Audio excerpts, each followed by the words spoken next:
नमस्कार. Daily story चॅनलमध्ये आपले स्वागत आहे. मी आज तुमच्यासाठी एक खूप छान अशी स्टोरी घेऊन आलेली आहे, जी तुम्हा सर्वांना खूप आवडणार आहे. स्टोरीचं नाव आहे मोकळा श्वास. तर चला सुरुवात करूया. दारावरची बेल वाजली.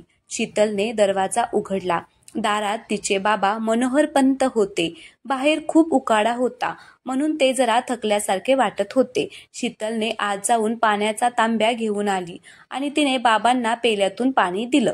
शीतलचे बाबा तसे परिस्थितीमुळे थकलेलेच होते आणि तिची आई सतत आजारी होती.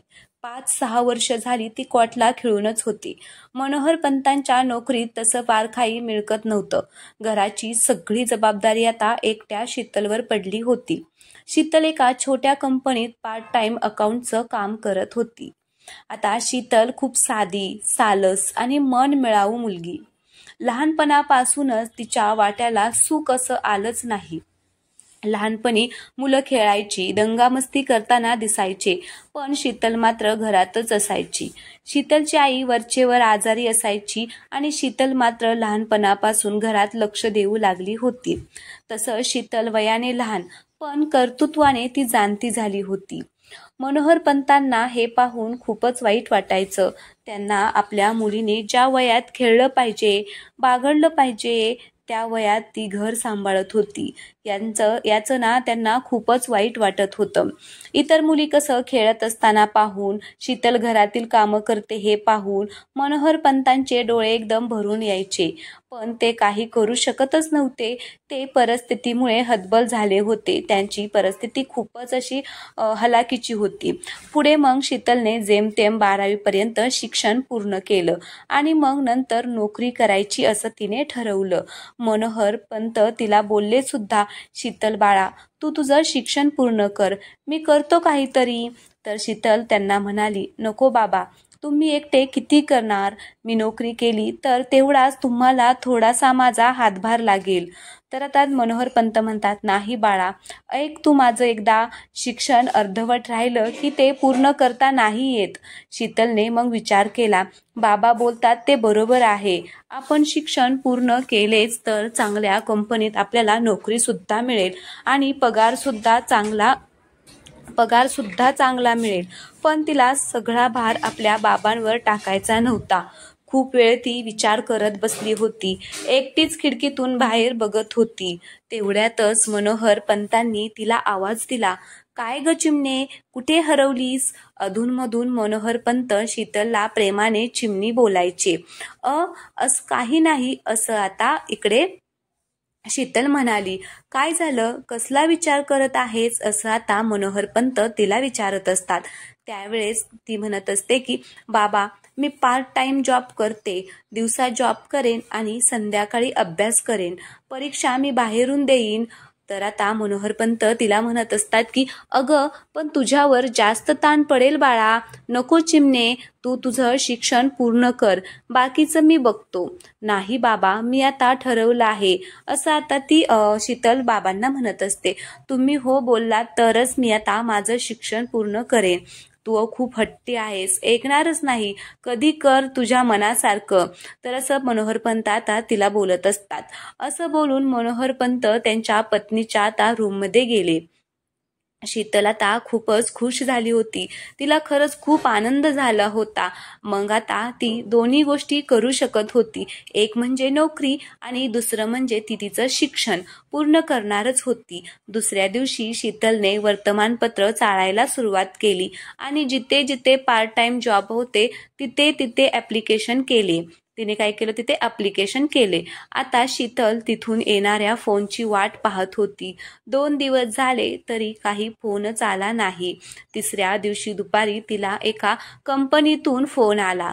तिला लगेचच इंटरव्ह्यूसाठी बोलवण्यात आले होते. शीतलने तसे मनोहरपंतांना सांगितलं आणि आता ती तयार होऊन बाहेर पडली. शीतलच्या मनात थोडीशी धाकधूकच होती. कसं असेल ऑफिस, आपल्याला नोकरी मिळेल का, असे अनेक प्रश्न तिच्या मनामध्ये येत होते. तिने बस पकडली आणि सीटवर जाऊन बसली. शीतल मनातून खूपच घाबरलेली होती. हा जॉब तिचा पहिलाच होता. तिला जास्त सवय सुद्धा नव्हती ह्या सगळ्याची, त्याच्यामुळे ती थोडीशी घाबरलेली होती आणि तिला तो कसंही करून मिळवायचाच होता. तिचा आता स्टॉप आला तशी ती आता बसमधून खाली उतरली. बस स्टॉप समोरच ऑफिसची बिल्डिंग होती. शीतलने रस्ता क्रॉस करून पलीकडे गेली आणि समोरच्या बिल्डिंगमध्ये ती गेली. तिथे आता बोर्ड लावलं होतं. तिथे तिने एकदा नजर फिरवली आणि ऑफिस कितव्या मजल्यावर आहे हे तिने पाहिले. आता 3ऱ्या मजल्यावर ऑफिस होते. शीतल आता लिफ्टमध्ये प्रवेश करून 3ऱ्या मजल्यावरती आली. आता शीतल आणखीनच घाबरली होती. तिने एकदा जोरात श्वास घेतला आणि ऑफिसमध्ये प्रवेश केला. शीतलने रिसेप्शनिस्टला आपण नोकरीसाठी आलो आहोत असे सांगितले. रिसेप्शनिस्टने शीतलला थांबायला सांगितले आणि मग थोड्या वेळाने रिसेप्शनिस्टने शीतलला केबिनमध्ये जायला सांगितले. शीतलचा इंटरव्ह्यू छान झाला होता. तिला दुसऱ्या दिवसापासूनच जॉबवर यायला सांगितलेलं होतं. त्यांना शीतलचा इंटरव्ह्यू खूप आवडला होता, त्यामुळे त्यांनी ते सांगितलं होतं. आता शीतल खूप खुश झाली होती. तिला महिन्याला 15,000 पगार मिळणार होता. शीतल आता दोन्ही गोष्टी करू शकणार होती. एक तिचं शिक्षण पूर्ण करणार होती आणि तिला तिच्या बाबांना मदत सुद्धा करू शकणार होती. आज आता ती खूप आनंदी होती. मग घरी जाताना तिने मिठाई घेतली. घरी आल्यावरती तिने आपल्या बाबांना आणि आईला ही आनंदाची बातमी सांगितली. मग शीतलचे बाबा मनोहर पंत ते आता बातमी ऐकून खूपच खुश होते. शीतलच्या आईच्या डोळ्यातून आनंदाश्रू वाहू लागले. आपली मुलगी खूप लवकर मोठी झाली. आपण तिचं साधं कौतुक पण करू शकत नाहीये असे विचार आता तिच्या आईच्या मनात येऊन गेले. शीतलची मात्र आता तारेवरची कसरत चालू होती. रोज सकाळी ती लवकर उठायची. सकाळी ती सर्व कामं आटपायची. जेवण आणि इतर कामं उरकली की मग ती तिच्या आईजवळ जाऊन तिला काय हवंय काय नकोय ते पाहायची. शीतल वयाने जरी लहान असली तरी तिच्यामध्ये समंजस आणि सगळे गुण होते. जबाबदारीमुळे ती खूप लवकर मोठी झाली होती. आईचं सगळं आवरून मग तिच्या कामाची वेळ व्हायची. मग ती तयार होऊन जॉबसाठी निघायची. तिथून आता ती घरी आल्यावरती पुन्हा संध्याकाळचा स्वयंपाक करायची. जेवण आटपून आणि सगळं आवरावर करून भांडी वगैरे घासून सगळं काम झाल्यानंतर मग ती अभ्यास करायला बसायची. दिवसभर शीतलची दमछाक होऊन जायची. रात्री 12 वाजेपर्यंत अभ्यास करून ती झोपायला जायची.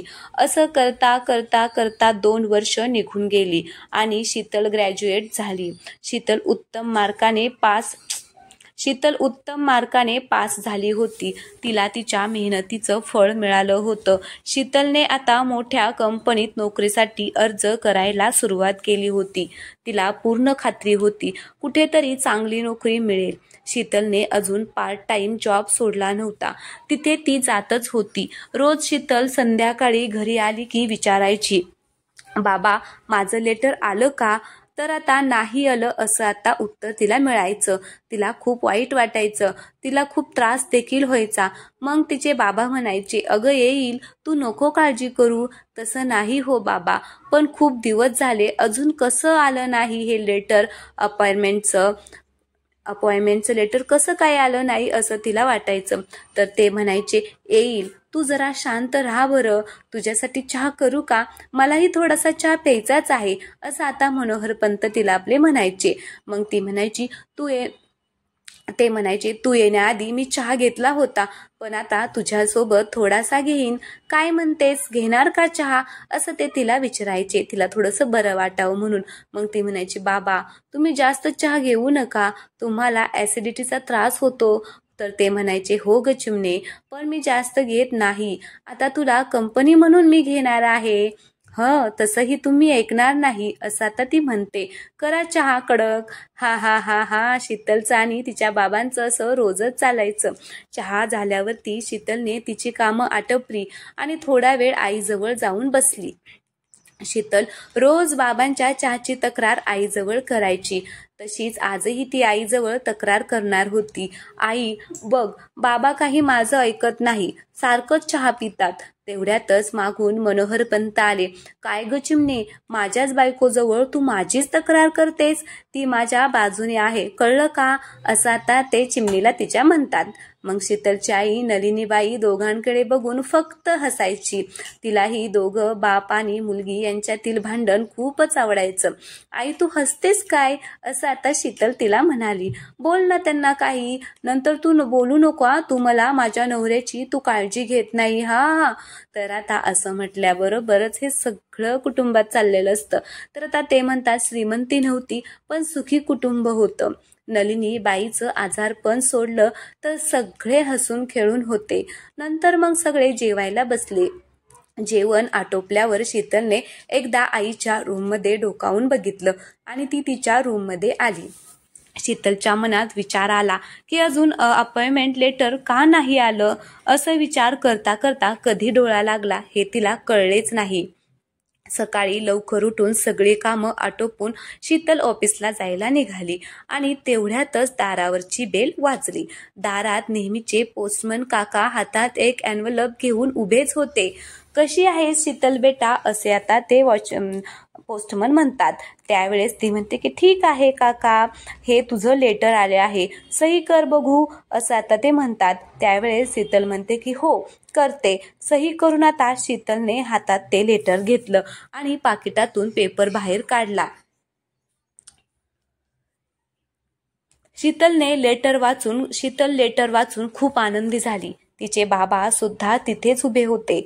पोस्टमन काकांनी तिला विचारलं, काय ग, काय झालं, एवढी खुश का झाली तू?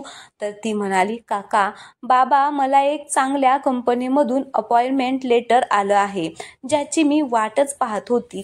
उद्याच त्यांनी मला ऑफिसमध्ये आता बोलवलेलं आहे. घरातलं वातावरण खूप आनंदी झालं होतं. शीतलने ही बातमी तिने तिच्या आईलाही सांगितली. आता शीतल खूप खुश होती. तिचा आनंद आता गगनात मावत नव्हता. तिला खूप आनंद झाला होता. नलिनी बाईंना सुद्धा खूप आनंद झाला होता. शीतलने देवाला नमस्कार केला आणि ती ऑफिसमध्ये जायला निघाली. आई बाबा निघते मी आणि उद्यासाठी सुट्टी घेणे, असं आता ती म्हणत असते.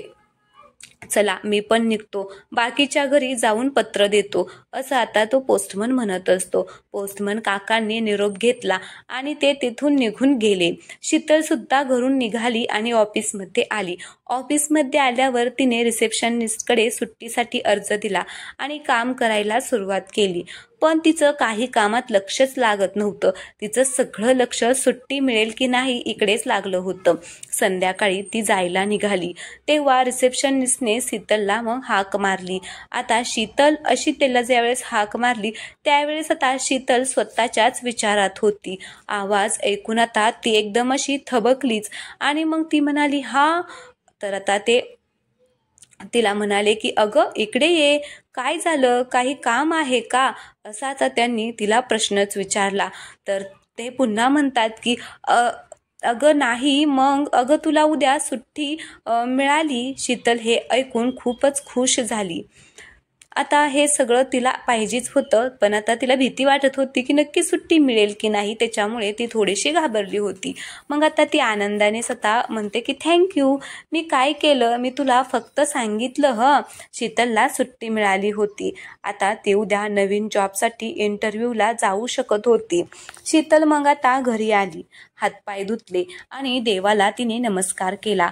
तिने तिच्या बाबांना उद्याची सुट्टी कन्फर्म झाली ते सांगितलं.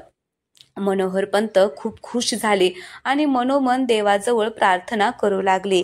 देवा, माझ्या मुलीला ही नोकरी मिळू दे, तुझे खूप उपकार होतील. माझ्या मुलीने खूप मेहनत घेतलेली आहे, त्याचं फळ तिला मिळू दे. शीतलने मग आईच्या रूममध्ये डोकावून पाहिलं. आई झोपली आहे असं पाहून ती आता स्वयंपाकाला लागली. तिने पटपट जेवण बनवून थोडा वेळ आईबरोबर गप्पा मारायला गेली. नलिनीबाई उठून बसल्या होत्या. आई कशी आहेस? असं आता तिने विचारलं. आज छान झोप झालेली दिसत आहे. हे ऐकून नलिनीबाई आता गालातल्या गालातच फक्त हसल्या. त्या आता आजारी असल्यामुळे त्या जास्त बोलू शकतच नव्हत्या. तर आता लगेच शीतल म्हणते की हसलीस का? मी येऊन गेली होती तेव्हा तू झोपली होती. त्यावर नलिनीबाई बोलल्या, हो मला माहित आहे. मग आता म्हणजे तू जागी होती? मला वाटलं तू झोपली आहेस, असं आता शीतल नलिनीबाईंना म्हणते. त्यावेळेस ते म्हणते की ये बस इथे, सगळं तुझ्या एकटीवरच भार पडला आहे. मी काहीही करू शकत नाहीये. आता तुला ही नोकरी लागली की तुझं लग्नाचं पाहायला हवं. आता असं म्हटल्याबरोबरच आता हे सगळं ऐकून शीतलला मात्र खूपच राग आला. एवढी काय घाई आहे? आणि तसंही मी आता लग्न करणारच नाही. लग्न केलंच तर तो मुलगा असा हवा जो माझ्या आईबाबांची काळजी घेईल. आता तिला तिच्या आईबाबांची खूप काळजी वाटत असते, त्याच्यामुळे ती आता आईला असं पटकन असं बोलून जाते. मग हा नलिनीबाई आता हसायलाच लागत्या. आणि आलं म्हणजे त्यांना हसायलाच आलं. त्यांनी आता शीतलला बसायला सांगितलं. बस बरं इथे, ऐक आता मी काय सांगत आहे ते. तर आता ती म्हणते की हा बोल. आता ती थोडीशी रागवलेली असते तिच्या आईवरती, तर तिच्या लग्नाचा विषय काढल्यामुळे. मग आता ती म्हणते की हा बोल. तर ते आता नलिनीबाई म्हणतात की आम्हाला माहीत आहे तुला आमची खूप काळजी आहे, पण कसं आहे ना, तो मुलगा आपलं घर नाती हे सगळं कसं बरं सोडून येईल? आज हे सर्व मुलगी करत आली आहे. आपण ज्या समाजात राहतो तिथले काही नियम आहेत, ते आपण बदलू नाही शकत. तू सुखी राहावी बस एवढीच आमची इच्छा आहे. आणि अधूनमधून तू येशील आम्हाला भेटायला, तेव्हा असा हट्ट तू करू नको, असं आता नलिनीबाई तिला आता म्हणत असतात. असं म्हटल्यानंतर तिला आणखीनच थोडासा राग येतो. ती म्हणते की झालं तुझं बोलून झालं? हो, तर आता झालं का तुझं बोलून? त्यावेळेस नलिनीबाई म्हणतात की हो. तर आता इकडे शीतल म्हणते की आता मी काय सांगते ना ते ऐक. तर नलिनीबाई म्हणतात की बोल. मग ती म्हणते की माझं मी सगळं ठरवत आहे, तेव्हा तू काळजी करू नको. जेवून घे आणि औषध घेऊन आराम कर, मी आलेच. असं बोलून शीतल आता रूमच्या बाहेर आली. सर्वांनी जेवण केली आणि थोडा वेळ अशाच गप्पा गोष्टी चालू होत्या. झोपेची वेळ झाली होती तशी शीतल तिथून उठली आणि झोपायची तयारी करू लागली. नेहमीप्रमाणे दुसऱ्या दिवशी सकाळी शीतल लवकर उठली. तिने भरभर तिची कामं आटपायला घेतली. आज तिला नवीन कंपनीमध्ये जायचं होतं. आज तिने खूप छान असा ड्रेस घातला. असं म्हणतात ना, first impression is the last impression. तयार होऊन तिने देवाला नमस्कार केला आणि आईबाबांना सांगून ती घरातून बाहेर पडली. बस तिने आता पकडली आणि ती ऑफिसच्या गेटजवळ आली. ऑफिस बाहेरून खूप सुंदर दिसत होतं. शीतलने लिफ्टचं बटन प्रेस केलं आणि ती लिफ्टची वाट पाहू लागली. तसेच आता लिफ्ट खाली आली आणि ती लिफ्टमध्ये तिने प्रवेश केला. 2 नंबर तिने प्रेस केलं आणि ती वाट पाहू लागली.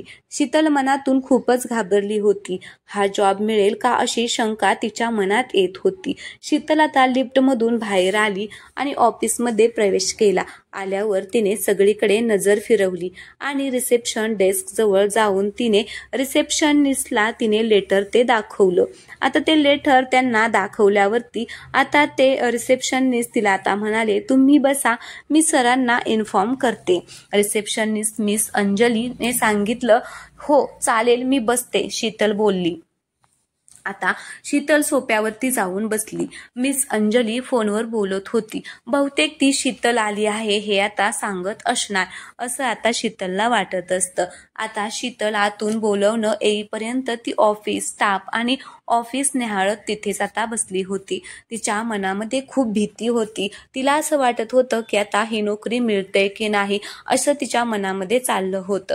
तर आता प्रत्येक जण आपापल्या कामामध्ये मग्न होता. मात्र एक व्यक्ती शीतलकडे चोरून बघत होती.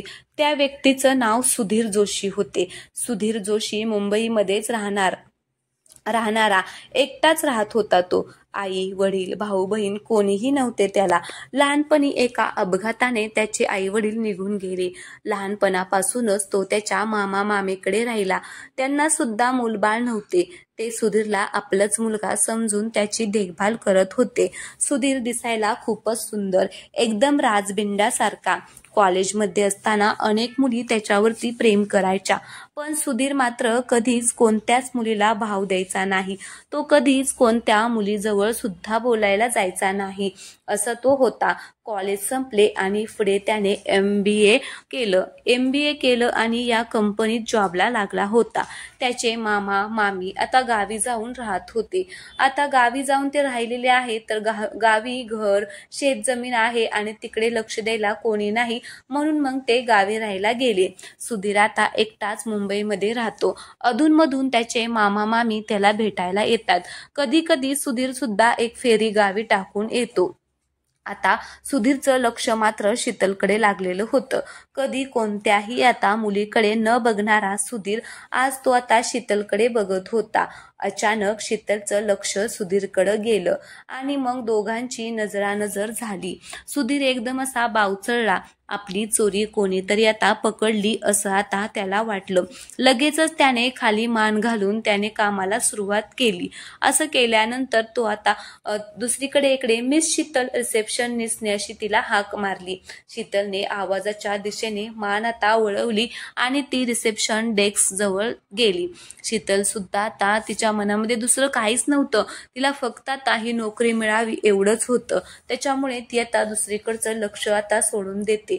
तर आता तुम्ही आज जाऊ शकता, मिस अंजलीने सांगितलं. त्यावेळेस शीतल आता तिला म्हणत असते की हो थँक्यू असं बोलून शीतलने केबिन डोअर नॉक केलं. आतमध्ये गेल्यानंतर मे आय कमिंग सर असं ती आता म्हणते. त्यावेळेस तिला सर म्हणतात की येस कमिंग. मग शीतल आतमध्ये गेली आणि सरांसमोर जाऊन आता ती उभी राहिली. बस मिस शीतल सरांनी सांगितलं. बसा मिस शीतल असं सरांनी सांगितलं. धन्यवाद सर असं बोलून शीतल आता खुर्चीवरती बसली. मिस शीतल तुमचा बायोडाटा मी आता पाहिला, खूप छान आहे आणि तुम्हाला कामाचा अनुभव सुद्धा आहे. तुम्हाला हा जॉब मिळाला आहे. तुमची सॅलरी बाबतीत काही अपेक्षा आहे का असा ते आता तिला प्रश्न विचारतात. त्यावेळेस ती म्हणत असते की अपेक्षा आहेत सर. तर आता घरी आई आजारी आहे आणि घरची परिस्थिती बेताचीच आहे, पण मी काही सांगत नाही. तुम्ही जे द्याल ते मला मान्य आहे. शीतल असं बोलली. ठीक आहे, तुमचा हा प्रामाणिक स्वभाव मला आवडला.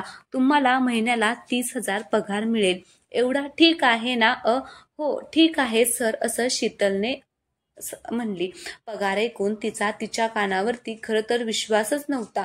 ती आता भांबावून गेली आणि आतून खूप खुश झाली होती. ती जिकडे आता काम करत होती तिकडे तिला 15,000 पगार होता.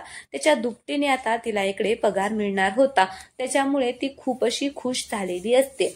तर ठीक आहे, तुम्ही आता उद्यापासून जॉबवरती येऊ शकता असं आता तिला सरांनी सांगितलं. त्यावेळेस मग शीतल आता म्हणत असते की सॉरी सर, मला ना उद्या जॉईन होता नाही येणार. तर आता ते म्हणतात की का, काही अडचण आहे का?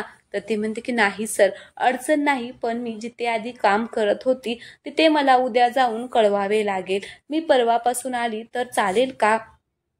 त्यावेळेस सर म्हणतात की हो चालेल, तुम्हाला जेव्हा शक्य असेल तेव्हा तुम्ही जॉईन होऊ शकता. खूप धन्यवाद सर असं आता तिचे सर शीतलला म्हणतात. असं बोलून शीतल आता केबिनच्या बाहेर आली. शीतलसाठी ही खूप मोठी अचिव्हमेंट होती. आज तिचं स्वप्न पूर्ण झालं होतं. एका मोठ्या कंपनीत जॉब मिळाला होता. परवापासून तिला जॉईन सुद्धा व्हायचं होतं. शीतल तशीच आता घरी आली. घरी आल्यावर तिने नवीन ऑफिसमध्ये जे घडलं ते तिने आई बाबांना सांगितलं. मनोहर पंत आणि नलिनीबाई या दोघांना ही बातमी ऐकून खूप आनंद झाला. ते दोघे शीतलकडे कौतुकानेच पाहू लागले. शीतल दोघांकडे आळीपाळीने पाहू लागली. शीतलला सुद्धा आता खूप आनंद झाला होता. असे का पाहत आहात तुम्ही दोघे? तुम्हाला आनंद नाही झाला का? अगं आम्हाला आनंद खूप झालाय. एक मुलगी असून तू हे शिखर पार केलंस. आता फक्त तुझ्या लग्नाचीच आम्हाला काळजी आहे, म्हणजे आम्ही मोकळे असं आता मनोहर पंत बोलले. त्यावेळेस शीतल म्हणत असते की नाही बाबा, मी तुम्हा दोघांना सोडून कुठेही जाणार नाही. मी त्याच मुलाशी लग्न करेन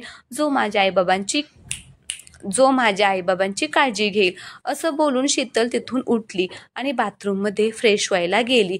तर आता तिचे बाबा म्हणत असतात की चिमणे, अगं असा हट्ट करू नये बाळा, अशाने तुझं लग्न कसं होईल? आत्ताच्या काळात असा मुलगा मिळणे खूपच कठीण आहे आणि तो मुलगा त्याचे आई वडील सोडून आम्हाला का सांभाळेल? मनोहर पंत असं तिला बोलले। यावर मग शीतलता काही बोलली आणि तिने जेवण वाढायला घेतले। जेवताना कोणीच काहीच बोलले नाही, सगळेजण आता शांतच होते आणि नाही सगळेच आता शांत होते। आई बाबा शीतलकडे बघत जेवत होते। त्या दोघांना आपल्या मुलीची तळमळ दिसत होती आणि आपल्या प्रती असलेली तिची काळजी, यामुळे ते दोघे चिंतित झाले होते। जेवण आटोपल्यावर शीतल आवरावर करू लागली। सगळं आवरल्यावर ती एकटीच आता खिडकीजवळ उभी राहिली आणि आता विचार करू लागली। मी माझ्या आईबाबांना असं एकटं नाही सोडू शकत, असं ती म्हणत असते। मुलगी असली म्हणून मी माझी जबाबदारी नाकारू शकत नाही। जोपर्यंत मला आता तसा मुलगा मिळत नाही ना, तोपर्यंत मी आता लग्न करणारच नाही, असं तिने आता मनाशी निश्चित केले होते। आता असं दुसऱ्या दिवशी शीतल घरचं आता सगळं काम आटपून तिच्या आता जुन्या ऑफिसमध्ये आली।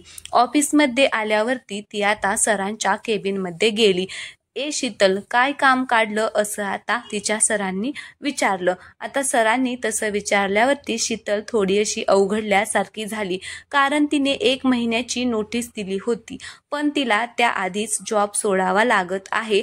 त्यामुळे ते आता विचारत असतात की काय ग, काय झालं, निसंचोकपणे आता बोल, असे आता तिचे सर तिला बोललेले असतात। तर आता इकडे शीतल म्हणत असते की सर, मी उद्यापासून इथे जॉबवर नाही येऊ शकणार, मला ना दुसऱ्या कंपनीमध्ये जायचं आहे, जॉब मिळालेला आहे, असे आता शीतलने सांगितले। तर आता ते सर म्हणत असतात की अरे वा, ही तर खूपच आनंदाची बातमी आहे, हे असं घाबरत का तू सांगत होती, पुढे ठीक आहे, असं सर आता बोलले। तर आता शीतल सरांकडे पाहतच राहिली। सर तिला काहीच बोलले नाही आणि त्यांनी लगेचच परवानगी दिली। हे ऐकून शीतलला आता म्हणजे खूप छान असे वाटले। हात जोडून शीतलने सरांचे आभार मानले आणि ती आता बाहेर आली। बाहेर आल्यावर तिने सगळ्यांचा निरोप घेतला आणि ती घरच्या वाटेने निघाली। उद्या आता नवीन ऑफिसमध्ये जॉबसाठी जायचे होते, याचा तिला खूप आनंद होता आणि सगळी तयारी सुद्धा करायची होती। उद्यापासून शीतलला लवकर उठावे लागणार होते, कारण ऑफिस वेळ सकाळी 10ची होती। तेव्हा तिला आता सगळं आटपून घरातून 9 वाजता तरी आता निघावं लागणार होतं। शीतल आता घरी आली आणि तिने उद्यापासून नवीन ऑफिसमध्ये जॉबसाठी जायचे आहे असे आता घरी सांगितले। शीतल आता मनात हिशोब लावतच होती। घर खर्च आणि आईची ट्रीटमेंट सगळं काही आता व्यवस्थित होणार होतं, असं तिला वाटत होतं। आजचा दिवस संपला आणि शीतलने झोपायची आता तयारी केली। आज तिने सगळं लवकर आटोपलं होतं। उद्यापासून तिला आणखीन लवकर उठावे लागणार होते, त्याच्यामुळे तिने आजपासूनच सगळं म्हणजे आधीच आवरायचं ठरवलं। दिवे मावळले आणि ती झोपी गेली। आता उद्याचा नवीन दिवस आणि नवीन स्वप्न पाहण्यासाठी शीतल सकाळी नेहमीपेक्षा लवकर उठली। भरभर तिने सगळं आवरलं आणि ती ऑफिसला जायला निघाली। जाताना तिने आई बाबांना आणि देवाला नमस्कार केला आणि घरातून बाहेर पडली। आईच्या डोळ्यातून नकळत अश्रू बाहेर पडले आणि मनात आता विचार आला, आज मी ठीक असती तर माझ्या लेकीला एकटीने सगळं पाहावं लागलंच नसतं। मनोहर पंतांनी आपल्या पत्नीकडे पाहिले आणि त्यांनी तिला धीर दिला। होईल सगळे नीट, आपली लेक आता खूपच मजबूत आहे, असं बोलून आता त्यांनी रेडिओ लावला। रेडिओवर छान गाणं गायलं होतं। काळ्या मातीत असं तिफन चालते, हे त्यांनी गाणं लावलं होतं। मनोहर पंत ते गाणं गुणगुणू लागले। दोघांचा हास्यविनोद चालू होता आणि मध्ये शीतलच्या भविष्याच्या बाबतीत चर्चा सुद्धा चालू होती। इथे आता शीतल बरोबर 10 वाजता ऑफिसमध्ये पोहोचली। ऑफिसमध्ये आता आल्यावर तिने रिसेप्शनिस्टला जाऊन भेटली आणि आजपासून आता ऑफिस जॉईन करणार असल्याचे तिने आता सांगितले। रिसेप्शनिस्टने तिला आता सुधीरच्या बाजूच्या टेबलवरतीच आता बसण्याची व्यवस्था केली। शीतल आपल्या टेबल जवळ आली आणि तिने बॅगेतून तिच्या सगळ्या वस्तू बाहेर काढून त्या तिने व्यवस्थित मांडून ठेवल्या। बाजूच्या टेबलवर सुधीर बसला होता, त्याचं तिच्याकडे लक्ष लागलं होतं। शीतल आता आपल्या आपल्याच कामामध्ये मग्न होती. तिचं आता सगळं सामान लावून झाल्यावर सुधीरने हात पुढे केला. हाय, मी सुधीर जोशी. शीतल पंत. शीतलने सांगितले. खूपच सुंदर नाव आहे. सुधीर म्हणाला, धन्यवाद. असं बोलून ती आता आपल्या कामाला लागली. असेच दिवस जात होते. हळूहळू शीतल तिथे रुळू लागली होती. सगळ्यांना ती मदत करायची. प्रत्येकाशी ती हसून बोलायची. शीतल तिचं काम झालं की ती लगेच घरी निघायची. घरी जाऊन तिला सगळं आवरायचं असायचं. हळूहळू दिवस जात होते. मनोहर पंत काळजीत असायचे. शीतलचं लग्न झालं की आपण मोकळे झालो हा त्यांचा विचार चालू असायचा. नलिनीबाई सुद्धा हाच विचार करत असायच्या. त्यातून आपल्या मुलीची अट हा त्यांना पोरखेळ वाटत होता. 1-2 स्थळं येऊन गेली पण त्यांना शीतलची अट त्यांना मान्य नव्हती. आई वडील चिंतातूर झाले. कसं होणार आपल्या मुलीचं? शीतल काही हट्ट सोडायला तयार नव्हती. सुधीरचं लक्ष शीतलकडे लागलेलं असायचं. त्याला शीतल आवडू लागली होती पण तो तिला सांगायला घाबरायचा. काही ना काही कारण काढून तो तिच्याशी बोलत राहायचा. शीतलला सुद्धा त्याची मैत्री हवीशी वाटायची. तिला पण त्याच्याशी बोलायला आवडायचं. अधूनमधून दोघे कॉफी पिण्यासाठी एकत्र जायचे पण शीतलच्या मनात त्याच्या बाबतीत मैत्रीशिवाय कोणती भावना नव्हती. शीतलकडून सुधीरला शीतलची एकंदरीत घरची परिस्थिती समजली होती. सुधीरला वाटायचं की तिला आपल्या मनातील गोष्ट सांगावी. फार फार तर ती रागवेल. सुधीर घरी आला की त्याच्या डोक्यात आणि मनात फक्त शीतल असायची. सुधीरला जास्त कोणी मित्र नव्हते त्यामुळे तो आपल्या मनातील गोष्ट कोणाला सांगू शकत नव्हता. एक दिवस त्याने ठरवलं की शीतलला आपल्या मनातील गोष्ट सांगायची. सुधीर ऑफिसमध्ये आला होता तेव्हा शीतल अजून आली नव्हती. त्याने ठरवलं आज शीतल बरोबर कॉफी प्यायला जाऊ, तेव्हा तिला आपल्या मनातील गोष्ट सांगू. शीतल ऑफिसमध्ये आली तेव्हा सुधीरचं लक्ष तिच्याकडे होतं. हाय, गुड मॉर्निंग, शीतल बोलली पण सुधीरचं काही तिच्या बोलण्याकडे लक्ष नव्हते. उत्तर मिळाले नाही म्हणून शीतलने त्याच्याकडे पाहिले. ह्याला काय झालं? हा का असा बघत आहे? असं शीतल स्वतःशीच बोलली. शीतल मग त्याच्या टेबल जवळ गेली आणि टेबलवर थाप दिली. तसा सुधीर दचकन आता उठला म्हणजे दचकला. काय लक्ष कुठे आहे तुझं? मी एकटीच बोलत आहे. काय झालं? सगळं ठीक आहे ना? शीतलने विचारले. हा हो सगळं ठीक आहे. तू कधी आलीस? मला कळलंच नाही तू कधी आलीस ते. तू काही बोलत होतीस का? सॉरी, माझं लक्षच नव्हतं. बोल, काय बोलत होती तू? सुधीर असं बोलला. अरे हो, किती प्रश्न विचारतोस? जरा श्वास तरी घे. शीतल, माझा श्वासच तुझ्यात अडकला आहे असं सुधीर आता पुटपुटला. काय म्हणालास तू? शीतल, कुठे काय? आता काय नाही, संध्याकाळी कॉफी प्यायला जाऊया, सुधीरने विचारले आज पुन्हा. का रे बाबा? शीतल, काही नाही ग, असं. चल ना, जाऊया प्लीज, सुधीर म्हणाला. ओके, जाऊया. असं बोलून शीतल तिच्या टेबल जवळ येऊन ती तिचं काम करू लागली. पण सुधीरचं काही आज कामात लक्ष नव्हते. त्याच्या मनात गोड युद्ध चालू होते. संध्याकाळ कधी होते याची तो वाट पाहू लागला. त्याचं सारखं घड्याळाकडेच लक्ष लागले होते. सुधीर मनाची सगळी तयारी करून कसं आणि काय बोलायचं हे तो पुन्हा पुन्हा आठवू लागला. संध्याकाळ झाली तशी शीतल सुधीरच्या टेबल जवळ आली आणि म्हणाली, चल निघूया का? हो चल, असं बोलून सुधीर आता तिच्या सोबत चालू लागला. कॉफी शॉप ऑफिस समोरच होते. दोघे आले आणि एखादं टेबल बघून तिथे बसले. सुधीरने 2 कप कॉफी ऑर्डर केली आणि इकडच्या तिकडच्या गप्पा चालू झाल्या. सुधीरने आईची तब्येत कशी आहे, घरी कसं आहे अशी चौकशी केली. शीतलने पण सगळं ठीक असल्याचं सांगितलं. सुधीरने आता जास्त बोलणं न लांबवता मुख्य विषय बोलण्याची सुरुवात केली. शीतल, मला तुला काही सांगायचं आहे. हो बोल ना, असं शीतल म्हणाली. सुधीरने धीर करून शीतलला सांगितलं. शीतल, तू मला खूप आवडते. माझ्याशी लग्न करशील? यावर शीतल आता काहीच बोलली नाही. ती फक्त त्याला म्हणाली, उद्या संध्याकाळी ऑफिस सुटल्यावर तू माझ्याबरोबर घरी चल. सुधीरला ती अशी का बोलली हे त्याला समजलंच नाही. ठीक आहे, येईन मी तुझ्याबरोबर, पण तू असं काय आहे जे तू मला इथे सांगू शकत नाही? तर त्याला शीतल म्हणाली, तू ये घरी, मग कळेल तुला. चल निघूया आपण, मला घरी जायला उशीर होईल. शीतल असं त्याला म्हणाली. तर तो म्हणाला, हो चल निघूया. सुधीर असं बोलून दोघे कॉफी शॉपमधून बाहेर आले. शीतलने बस पकडली आणि निघून गेली. सुधीर फक्त बस जाण्याच्या मार्गाकडे पाहू लागला. त्याने पण बाईक सुरू केली आणि निघाला. त्या दिवशी दोघांच्याही मनाची चलबिचल चालू होती. दोघांनाही रात्रभर झोप नव्हती. दुसऱ्या दिवशी दोघे ऑफिसमध्ये आले पण फारसे काही बोललेच नाही. कामापुरते थोडंसं बोलत होते. होते आणि आपलं काम करत होते. सुधीरच्या मनात धाकधूक होती. हिने मला घरी का बोलावलं नाही हे कळत नाही. संध्याकाळी सुधीर बोलावलं हे काही कळत नाही. संध्याकाळी सुधीर शीतल बरोबर तिच्या घरी आला. तिने सुधीरची ओळख आपल्या बाबा मनोहरला करून दिली. मग तिने त्याला आईच्या कॉट जवळून जाऊन त्याला घेऊन आली. तिच्या आईची अशी अवस्था आणि घरची परिस्थिती बघून सुधीरला खूप वाईट वाटले. शीतल त्याला बोलली, हे माझं कुटुंब आहे, यांना सोडून मी कुठेही जाऊ शकत नाही. मी त्याच मुलाशी लग्न करेन जो माझ्या आई बाबांना सांभाळेल. तुला माझ्याशी लग्न करायचे आहे, माझी अट मान्य असेल तर करू आपण लग्न.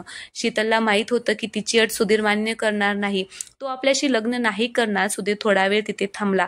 तिच्या आईबाबांशी गप्पा मारल्या आणि तो निघून गेला. घरी जाताना त्याच्या डोक्यात शीतलचे आणि तिच्या घरचे विचार चालू होते. सुधीरचं पण आयुष्य असंच धाकधुकीतून गेलं होते. त्याचे आईवडील लहानपणीच गेले होते. मामाच्या घरी तो लहानाचा मोठा झाला. तिथे त्याने चांगलं शिक्षण घेतले आणि घरी तो मामीला घरकामात मदत करू लागला. पुढे त्याने छोटे छोटे काम करून आपलं शिक्षण पूर्ण केले. मामांना एकट्यांना हा भार द्यायचा नव्हता, म्हणून तो ते मिळेल ते काम करायचा. आता तो चांगल्या कंपनीत जॉबला आहे. तीच परिस्थिती अजूनही शीतलचीच आहे. सुधीर घरी आला. तो विचार करू लागला की आपण शीतलसाठी काय करू शकतो, तिचा त्रास कसा कमी होईल हे विचार चालू होते. रात्री किती वेळ तो जागा होता हे त्याला माहित नव्हते. विचार करतच त्याचा डोळा लागला आणि तो झोपून गेला. सकाळी उठून त्याने सगळं आवरलं आणि ऑफिसमध्ये आला. ऑफिसमध्ये आल्यावर त्याला शीतल दिसत नव्हती. तो शीतलला शोधू लागला, पण त्याला ती कुठेच दिसत नव्हती. तो विचार करू लागला, आज शीतल ऑफिसमध्ये आली नाही का? माझ्यामुळे ती आली नाही का? काय झालं असेल का आली नाही? असे अनेक विचार त्याच्या डोक्यामध्ये चालू होते. मग त्याने आता ऑफिसमध्ये शीतलची मैत्रीण नीना हिच्या जवळ आता चौकशी केली. हाय नीना, असं तो म्हणाला. त्यावेळेस हाय, आज तू इथे कसा, असं त्याला नीना म्हणाली. काम होतं तुझ्याकडे, सुधीर म्हणाला. माझ्याकडे काय? नीना असं म्हणाली. आज शीतल का आली नाही सुधीर? अरे तिच्या आईची तब्येत अचानक खूप बिघडली म्हणून आज ती नाही आली, असं आता नीना सुधीरला म्हणाली. ओके थँक्स, असं सुधीर तिला म्हणाला. सुधीर आता मनातच एकटाच आता बोलू लागला. काय झालं असेल तिच्या आईला? खूप सिरियस तर नसेल? एकटी शीतल कशी सांभाळत असेल? मला आता जायला हवं. आणि तसाच तो आता रिसेप्शनिस्टला काही सबळ कारण सांगून तिथून निघाला. जोपर्यंत शीतलच्या घरी पोहोचत नाही तोपर्यंत सुधीरला एक एक क्षण म्हणजे खूप मौलाचा वाटत होता. थोड्या वेळाने सुधीर शीतलच्या घरी पोहोचला. घरचं वातावरण खूप गंभीर वाटत होतं. घरी डॉक्टर आले होते. तिचे बाबा आईच्या बाजूला बसले होते. शीतल एका बाजूला रडत उभी होती. सुधीरने पुढे होऊन तिला धीर दिला. शीतल, आईला काहीच होणार नाही, तू काळजी करू नको, मी आहे तुझ्यासोबत. ह्या एवढ्याच बोलण्याने शीतलला धीर आला. एक बळ मिळाल्यासारखं झालं होतं. शीतलला त्या शब्दाचा खूप आभार वाटला. मनोमन ती खूप सुखावली होती. डॉक्टरांनी शीतलच्या आईला व्यवस्थित तपासले आणि काही औषधे लिहून दिली. डॉक्टर जायला निघाले तसा सुधीर पण त्यांच्या बरोबर बाहेर आला. त्याने डॉक्टरांना तिच्या आईबद्दल नीट चौकशी केली व उपचार किती वेळ चालू ठेवावे लागेल हे सर्व आता त्याने सविस्तर विचारले आणि मग तो आतमध्ये आला. त्याने शीतलला आणि तिच्या बाबांना काळजी करण्यासारखं काहीच नाही असं सांगितलं. लवकरच त्यांना बरं वाटेल आणि त्या हिंडू फिरू लागतील. हे ऐकून मनोहर पंत आणि शीतल या दोघांना बरं वाटलं. सुधीर आता थोडा वेळ तिथेच थांबला आणि मग तो पुन्हा ऑफिसला जायला निघाला. शीतल आणि तिचे बाबा जेवून जाण्याचा आग्रह करत होते, पण सुधीर सहज बोलण्याच्या ओघात बोलून गेला. पुढल्या वेळी हक्काने जेवायला येईन असं बोलून तो तिथून निघाला आणि ऑफिसमध्ये आला. पण त्याचं कामात लक्ष लागत नव्हतं. सारखा शीतलचाच विचार चालू होता. त्याने शीतलशी लग्न करण्याचा निर्णय घेतला होता आणि त्याने तसं त्याच्या मामांनाही कळवलं होतं. काही दिवस तसेच निघून गेले. हळूहळू शीतलला सुद्धा सुधीर आवडू लागला होता. सुधीरचं अधूनमधून शीतलच्या घरी येणं जाणं चालू होतं. शीतलच्या आईबाबांना सुधीर हा त्यांच्याच घरातील व्यक्ती आहे असे वाटत होते. शीतलच्या आईची तब्येत आता थोडीफार सुधारली होती. सुधीरने आता मनाशी निश्चय केला शीतल बरोबर लग्न करायचे. त्याने त्याच्या मामा मामीला मुंबईमधून बोलावून घेतले. ते आल्यावर सुधीरने शीतल आणि स्वतःबद्दल थोडक्यात दोघांना सांगितले. दोघांनी सुधीरचं बोलणं ऐकून घेतलं आणि मग ते थोडा वेळ विचार करू लागले. दोघे एकमेकांशी चर्चा करून निर्णय घेतला. सुधीर मनातून घाबरला होता. मामा मामी होकार देतात की नाही, पण मामा मामींनी त्या दोघांच्या लग्नाला संमती दिली. मामाने सुधीरला सांगितलं, सुधीर त्यांना कळव, आपण संध्याकाळी त्यांच्याकडे येत आहोत. सुधीर हे ऐकून खूप खुश झाला. त्याने मामा मामीला आनंदाने मिठी मारली. लगेचच त्याने शीतलला फोन करून कळवलं. इथे शीतल सुद्धा हे ऐकून खूप खुश झाली. तिला तिच्या कानावर विश्वास होत नव्हता. तिने ही बातमी आईबाबांना सांगितली आणि संध्याकाळच्या तयारीला लागली. संध्याकाळी सुधीर आणि त्याचे मामा मामी शीतलच्या घरी आली. शीतल आणि मनोहर पंतांनी पाहुण्यांचं स्वागत केले आणि त्यांना बसायला सांगितले. सुधीरने मामा मामीची ओळख करून दिली आणि त्यांच्या तिच्या घरच्यांना सांगितलं, शीतल, आता मला तुझ्याशी लग्न करायचं आहे. मी तुझ्या आईबाबांची काळजी घेईन आणि त्यांचा सांभाळ करेन. हे ऐकून मामा मामीला आपल्या भाच्याचे खूप कौतुक वाटले. शीतल चहा आणि नाश्ता घेऊन बाहेर आली आणि तिने सुधीरला सांगितलं, सुधीर, तू भावनेच्या भरात कोणताही निर्णय घेऊ नको. पुन्हा तू एकदा विचार कर. पण सुधीरचा निर्णय हा पक्का झाला होता. माझा निर्णय पक्का आहे असं सुधीरने आता सगळ्यासमोर सांगितले. मग सुधीरने तिच्या आईबाबांना त्याचं मत विचारले.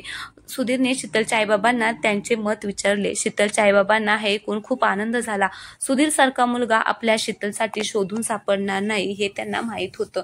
सुधीर आणि शीतलने आईबाबांचा आणि मामा मामींचा आशीर्वाद घेतला. शीतलचे आईबाबा खूपच खुश झाले. सुधीर सारखा चांगला मुलगा आपल्या मुलीला मिळाला. त्यांनी हात जोडून देवाचे आभार मानले. शीतलच्या आईची तब्येत बरी नसल्यामुळे लग्न साध्या पद्धतीने करायचे असे ठरले. 2-3 दिवसांनी त्यांनी एखादा चांगला मुहूर्त पाहून दोघांचा साध्या पद्धतीने लग्न लावून दिले. सुधीरने आता घरची संपूर्ण जबाबदारी स्वतःवर घेतली होती. शीतलच्या आईची तब्येत हळूहळू सुधारत होती. मनोहर पंतांनी आपल्या मुलीचा संसार सुखाचा पाहून मनोमन देवाचे आभार मानले. सगळे खूप आनंदाने राहत होते. शीतल खूप खुश होती. आयुष्यात पहिल्यांदाच ती हे सुख अनुभवत होती. आज खऱ्या अर्थाने शीतलने आता मोकळा श्वास घेतला होता. ती खऱ्या अर्थाने मोकळा श्वास घेत होती. धन्यवाद.